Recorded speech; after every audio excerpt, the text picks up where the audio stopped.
Masih bersama kami di iNews Malam. Pemirsa, sejumlah pengendara terjaring razia masker dan mendapat sanksi sosial di kawasan Pasar Johar Baru, Jakarta.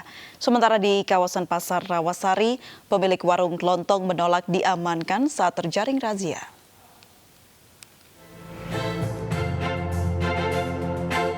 Petugas gabungan dari unsur TNI, Satpol PP, Dinas Perhubungan, dan ASN dari kantor Wali Kota Jakarta Pusat menggelar razia masker di depan Pasar Johar Baru, Jakarta Pusat pada Jumat pagi.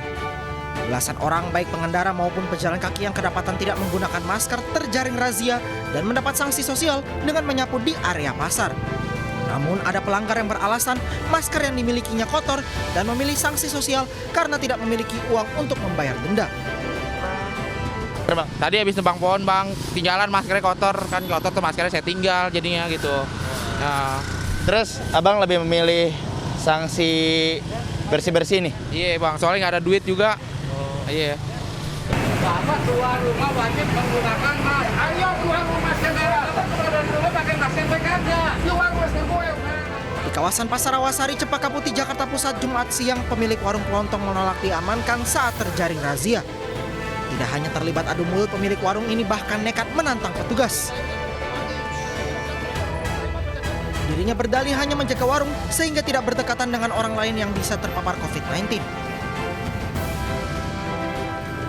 Razia masker sengaja digelar sebagai antisipasi mencegah penyebaran virus corona. Dari Jakarta, tim liputan iNews melaporkan. Kantor sementara Direktorat Jenderal Perhubungan Darat ditutup beberapa hari setelah sejumlah pegawainya positif COVID-19. Meski kini seluruh pegawainya bekerja dari rumah, aktivitas administrasi Direktorat Perhubungan Darat tetap berjalan. Kantor sementara Dirjen Perhubungan Darat di Gedung Geraha Lestari Petojo Selatan, Jakarta ditutup sejak 20 Juli lalu setelah 11 karyawannya positif COVID-19. Namun tidak seluruhnya gedung ditutup, hanya lantai tempat karyawan positif COVID-19 bekerja yang ditutup dan disemprotkan disinfektan supaya steril kembali. Jumat pagi, aktivitas karyawan non-Dirjen Perhubungan Darat di area Gedung Geraha Lestari nampak normal dan tetap menerapkan protokol kesehatan COVID-19. Kemenhub memastikan aktivitas administrasi khususnya Direktorat Perhubungan Darat tetap berjalan meski seluruh pegawainya bekerja dari rumah.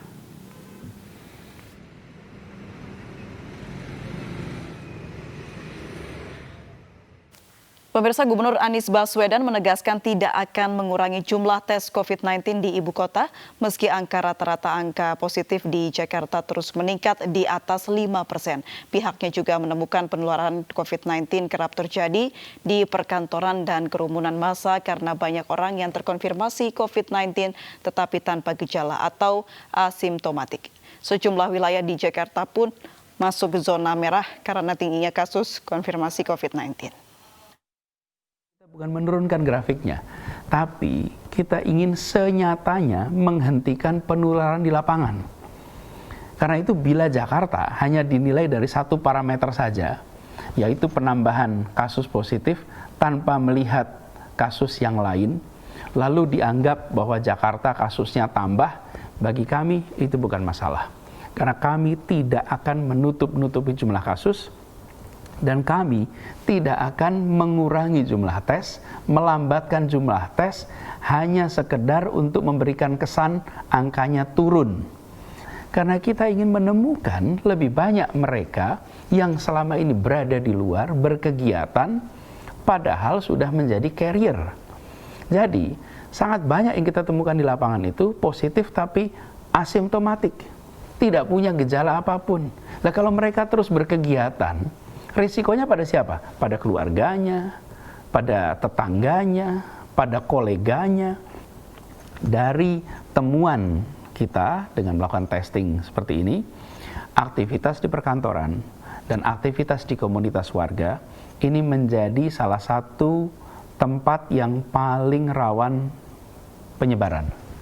Di tempat seperti ini harus jaga jarak, harus saling mengingatkan. Jangan pernah ragu untuk menegur sesama kita yang mungkin lalai tidak menjalankan protokol kesehatan.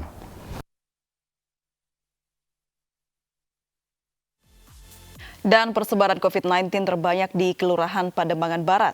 Dengan total 242 positif, 172 sembuh, dan 14 meninggal. Lalu di Kelurahan Penjaringan dengan kasus positif 197, sembuh 145, dan meninggal 6 orang. Selanjutnya Kelurahan Sunter Agung, Tanjung Priuk terdapat 193 positif, 167 sembuh, dan 11 meninggal. Kelurahan Lagoa Koja terdapat 162 kasus positif, 81 sembuh, dan 6 meninggal. Lalu Kelurahan Cempaka Putih Barat dengan 159 positif, 65 sembuh, dan 8 meninggal. Pemirsa, Wakil Wali Kota Surakarta Ahmad Purnomo didiagnosa positif COVID-19 setelah jalani swab test. Akibatnya Presiden Jokowi dan stafnya akan jalani swab test dan PCR, mengingat Ahmad Purnomo sempat menyambangi Istana Negara bertemu Presiden Jokowi Kamis 16 Juli 2020.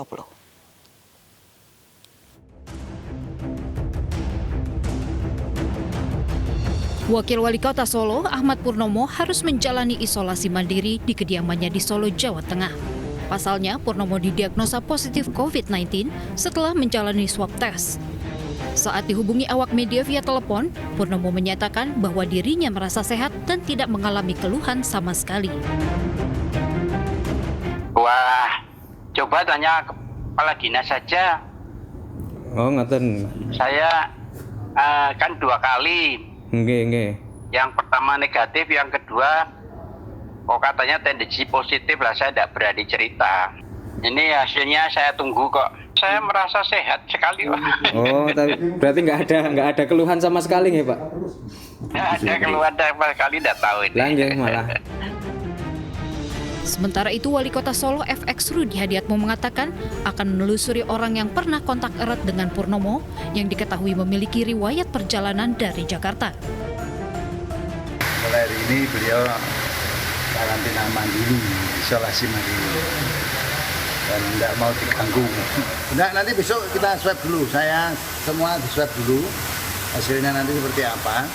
Ya kalau memang nanti hasilnya positif semua ya kantornya tutup sih, semprot sih.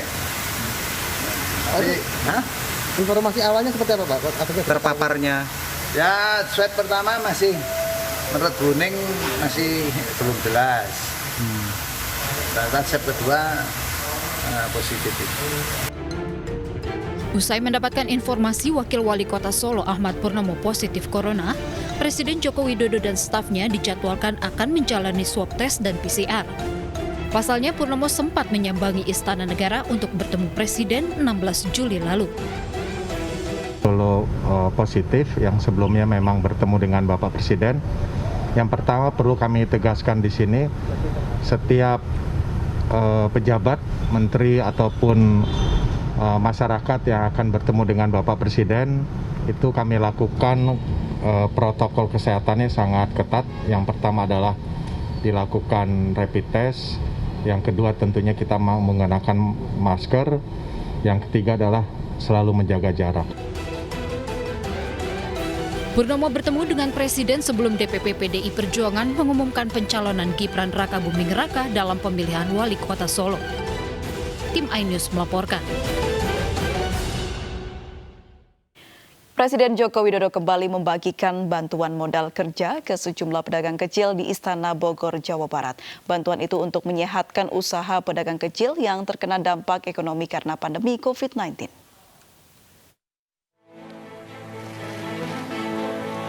Presiden Joko Widodo kembali membagikan bantuan modal kerja ke sejumlah pedagang kecil di Istana Bogor, Jakarta, Jumat sore tadi. Jokowi pun berdiskusi dengan para pedagang terkait kondisi pemasukan mereka. Presiden pun memberikan bantuan modal kerja dengan harapan dapat meningkatkan pemasukan modal mereka. Bapak? Apa? Dagang es. Dagang es? Iya. Keliling atau menetap? Menetap di kios. Menetap di kios, ya bagus. Omset berapa jualan es sebelumnya yang normal? Mencapai 900 hingga 1 juta. Oh, sehari? Iya. 900 sampai 1 juta sehari. Sekarang 300. sepertiga ya. Ya itu hampir semuanya mirip-mirip seperti itu. Esnya es apa sih? Kehausan. Esnya dibawa ke sini enggak? Enggak. Oh enggak. Saya pikir dibawa, saya mau ngambil 1. Ntar dikirim, Pak. Kalau ngirim saya pasti saya harus bayar. Amin. Itu namanya orang usaha gitu. Jangan kebanyakan gratisan. Baik, kasih. Sebanyak 12 juta usaha mikro, kecil, dan menengah mendapatkan bantuan modal kerja produktif. Diharapkan bantuan ini dapat mendorong pertumbuhan ekonomi di Indonesia pada kuartal keempat. Tim Liputan iNews melaporkan.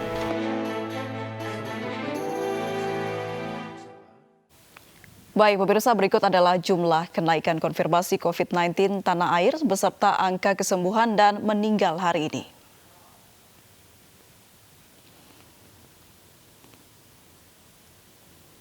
Terdapat penambahan 1.761 kasus positif sehingga menjadi 95.418 konfirmasi COVID-19. Lalu ada 1.781 angka sembuh menjadi 53.945 kasus. Dan meninggal dunia bertambah 89 sehingga total menjadi 4.665 orang. Para pemain dan ofisial tim nasional Indonesia senior dan U19 menjalani swab test. Tes ini merupakan rangkaian menjelang pemusatan latihan yang akan digelar Sabtu besok.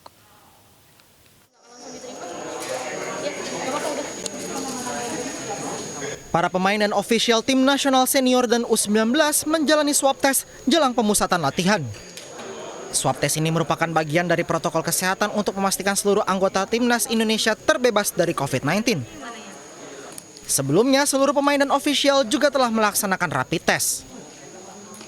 Kalau dia di luar dari daerah DKI, itu untuk rapid kita nggak adakan. Soalnya itu sudah jadi acuan sebelum terbang orang harus udah rapid kan.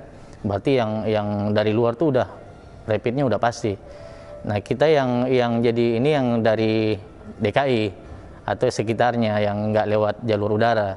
Itu yang begitu dia datang, kita rapid. Gitu. Kemudian berlanjut hari ini kita swab. Begitu pagi kita lakukan swab. Dan ini tadi udah dilaksanakan. Ada 2 tes hari ini dengan tes in body. Itu bergantian antara U19 dengan senior. Salah satu pemain timnas U19 Hernando Ari Sutaryadi mengatakan bahwa swab tes yang dilakukan PSSI merupakan hal yang baik, terutama saat menjalani tesnya sekarang ini.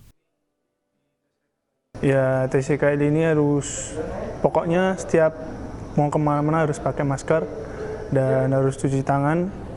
Dan tadi ini habis melakukan tes swab juga.